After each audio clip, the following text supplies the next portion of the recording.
Buenas tardes, ciudadanos. A partir de este momento en el cual un nuevo país se empieza a construir, debemos tomar ciertas medidas de cambio. ¿Por qué?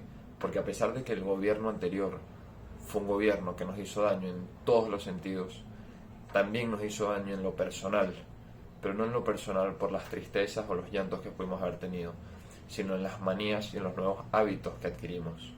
¿Cómo es esto? Pues la mediocridad, lo sencillo y lo fácil, además de lo corrupto, se hizo parte de nuestro día a día y eso definitivamente hay que cambiarlo.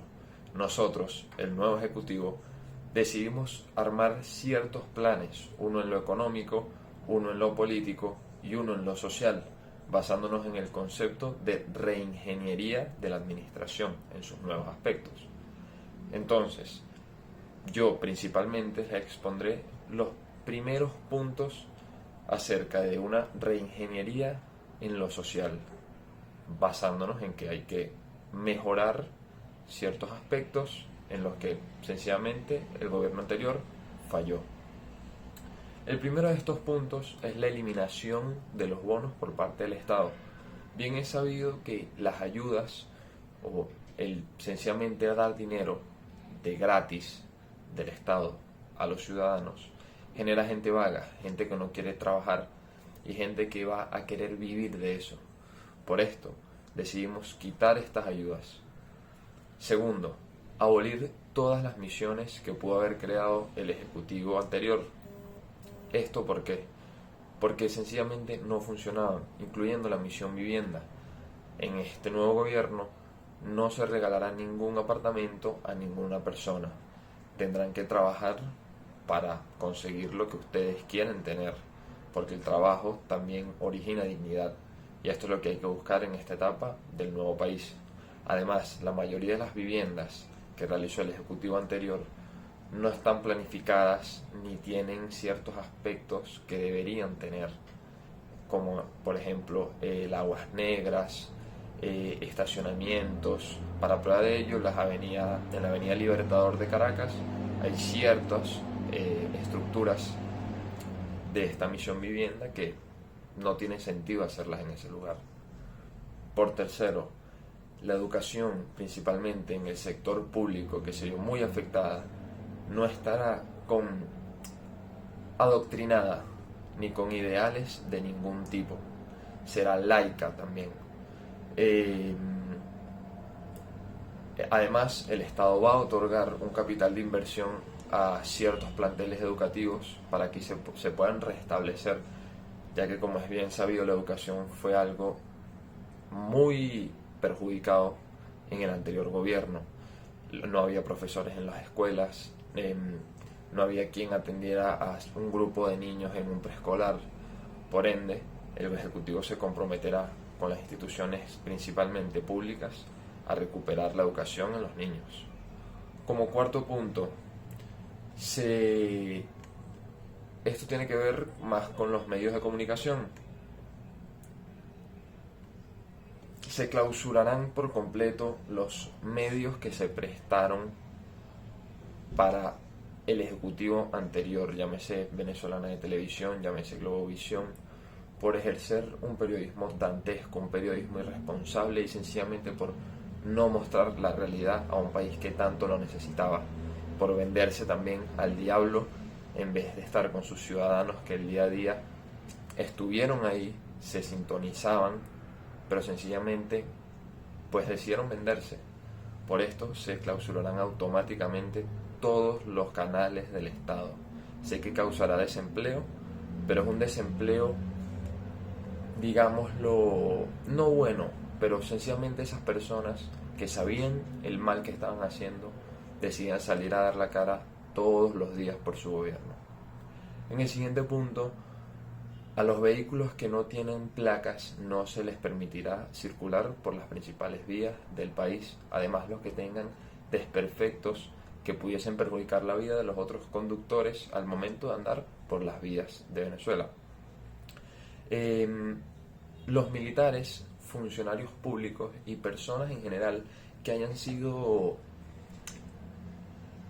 mencionadas o estén metidos en casos de corrupción Pues primero, estarán presos, pero segundo, prestarán servicio al Estado al momento de que nuevas obras que tenga planeado el Ejecutivo se realicen.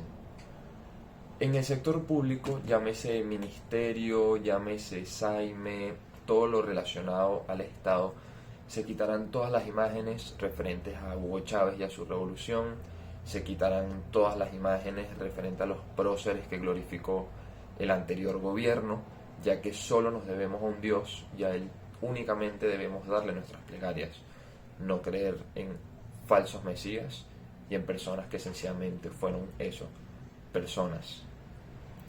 La Iglesia Católica organizará talleres, esto es en común con el Ejecutivo, en las principales zonas populares del país para llevar a la cristiandad a ese lugar recóndito que no se tenía pensado llevar la educación y la religión, que hay que creer en algo, por lo menos. Por esto vemos necesario que la iglesia se expande y llegue hasta esos lugares. Y por último, hablando también de los barrios, las zonas de paz se eliminarán, ya que es inaudito creer que un gobierno pueda permitirle a un grupo de maleantes y de malandros pues establecerse en un lugar sin ninguna consecuencia. Estas son algunas medidas en lo social. En lo económico y en lo político estarán mis dos compañeros más adelante. Muchas gracias. Ahora bien, en este nuevo proyecto, en cuanto a la parte política, tenemos dos nuevas propuestas que nos parecen esenciales. La primera, y más importante, los militares no pueden ser parte de la política en nuestro país. ¿Por qué? Porque como ya se vio en el proceso anterior, si los militares se involucran en política, no se enfocan en su labor principal, que es defender al pueblo. Nosotros lo podemos hacer bien o mal, pero los militares siempre tienen que estar a favor del pueblo y no a favor del gobierno. ¿Por qué? Porque esto, como se ha demostrado, crea un poder absoluto en el gobierno que esté de turno. Por ende, los militares no pueden tener participación política, algo que fue absurdo incluirlo en el gobierno anterior. Esto quedó demostrado mil y un veces y como ejemplo están las manifestaciones. Cada vez que sucedía alguna injusticia en contra del pueblo, los militares se manifestaban a favor del gobierno porque evidentemente estaban percibiendo algún tipo de recompensa por ello, sea un cargo, sea dinero, y ese no puede ser el caso. Por eso es que planteamos que los militares no sean parte de la política en nuestro país. La segunda propuesta importante que debemos hacer en temas políticos es, entre comillas, hacer una limpieza en lo que son nuestros políticos. ¿Por qué? No puede ser que gente, señores, señoras, que tengan más de 30, 40 años metidos en la política sigan hoy en día ejerciendo su cargo. No tiene nada de malo. El problema es que sus ideas se quedan de alguna manera en el pasado y no se adecúan a la sociedad de hoy en día. Además, es precisamente lo que se presta para la corrupción, pues tener tantos años en un cargo o estar tantos años figurando en la política es lo que hace que ellos se vuelvan el eje de un círculo malicioso. Entonces, sacar a estas personas representa la introducción de la juventud de nuevas ideas que de verdad puedan aportar a la reconstrucción de este país, que es lo que necesitamos. Nuevas ideas, nuevos proyectos, sin ningún tipo de vicio, sin que estas personas estén viciadas. ¿Por qué? Porque como se vio, como se ha visto a lo largo de la historia, de nuestro país sobre todo, los políticos que llevan tantos años en el poder lo que hacen es cambiar el discurso pero seguir teniendo la misma idea. Entonces necesitamos gente que no solo cambie el discurso, sino que cambie las ideas. Tomando todo esto en cuenta y lo que dijo mi compañero Salvatore, creemos que modificando sobre todo estos dos aspectos que acabamos de tocar, lo económico habrá que retocarlo, pero lo económico vendrá por sí solo, por su propio peso, pues cambiando temas en la política y en el aspecto social, la economía se comienza a reactivar por sí sola a lo largo del tiempo. Muchísimas gracias.